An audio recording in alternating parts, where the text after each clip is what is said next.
আমার নবী প্রত্যেক ব্যক্তির মনের খবর জানতেন। দেখলে বলতেন হাবিবে ইয়ামানির মেয়ে, হাবিবে ইয়ামানি এসেছে আমার নবীকে পরীক্ষা করার জন্য আবু জেহেলের দাওয়াতে। আমার নবী কি জাদুঘর না নবী, প্রমাণ দেওয়ার জন্য।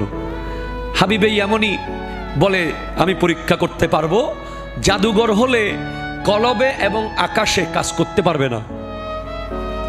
তো আমার নবীকে এসে বলে আপনি যদি নবী হন দেখি আকাশের চাঁদকে দুই টুকরো করে দেখান। আমার নবী আঙ্গুল তুলেছেন, আকাশের চাঁদ দু টুকরো হয়ে গেছে। आला हजरत लिखे दिएছেন तेरी मर्जी पा गया सूरज फिरा उल्टे कदम तेरी उंगली उठ गई महका कलीजा छिड़ गया। এরপর বলে জাদুঘর হইলে কলবে কিছু করতে পারবে না। দেখি আপনি বলেন তো আমি হাবিবে ইয়ামানির কলবের ভিতরে কি চলতেছে। আমার নবী বলেন তোমার ঘরে একটা মেয়ে আছে অসুস্থ, তুমি এখন তার চিন্তা করতেছো, যাও তোমার মেয়ে সুস্থ হয়ে গেছে, মুসলমান হয়ে গেছে।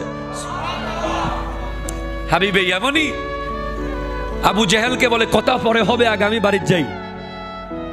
ইয়ামান গিয়ে দেখে সেই অসুস্থ মেয়ে যে বিছানা থেকে উঠতে পারতো না, সে নিজে দরজা খুলে দিছে। খোলার পরে বাবাকে বলে আব্বা ঘরে প্রবেশ পরে করেন, আগে কালিমা পড়েন লা ইলাহা ইল্লাল্লাহ মুহাম্মাদুর রাসূলুল্লাহ। জোরে বলেন না সুবহানাল্লাহ। তাহলে আমার নবী মনের খবর জানতেন।